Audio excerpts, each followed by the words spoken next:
දොඩම් මාමා කේන්තියෙන් කෑගසමින් පවසන්නේ මොනවාද ගෑනියේ මේ හදල තියෙන්නේ බල්ලෙක්ට කන්න බෑ පුඩිමක්වත් හදන්න බැරි ගෑනියෙක් මට එපා කියාය.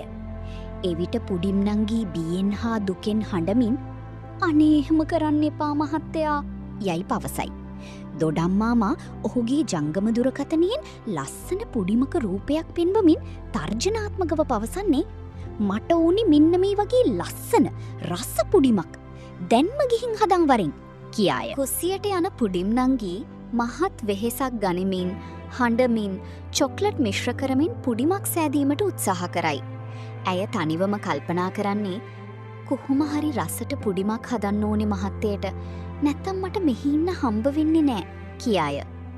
ඇය සෑදූ පුඩිම දොඩම් මාමා වෙත රැගෙන ගොස් මෙන්න මහත්තයෝ මම ඔයා ඉල්ලපු පුඩිම හැදුවා යයි පවසයි.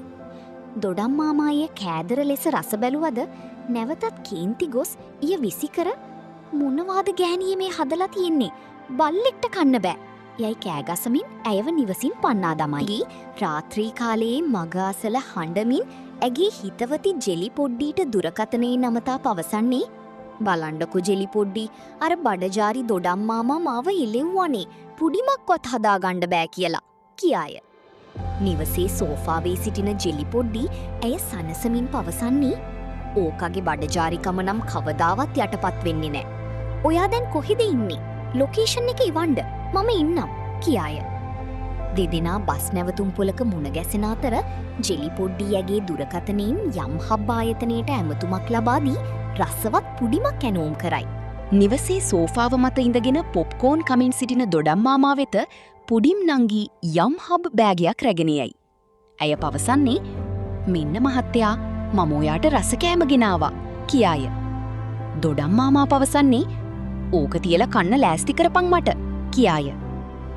මේසය මත කැරමල් පුඩීම් වටලප්පන් සහ රසවත් බීම වර්ග රාශියක් පිළිගන්වා ඇති අතර දොඩම් මාමා ඒවා කෑදර ලෙස කමින් ඉතාමත් සතුටට පත්වෙයි.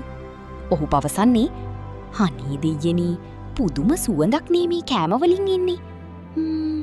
මෙච්චර රස පුඩිම් කොහෙන්ද නූනේ ගත්තේ කියාය. එවිට පුඩිම් නංගී සිනාසෙමින් ඇගේ දුරකථනයේ ඇති යම් යම් හබ් ලෝගෝව පෙන්වමින් පවසන්නේ මේ තියෙන්නේ මහත්තයා ඊ ෂොප් එක කියාය.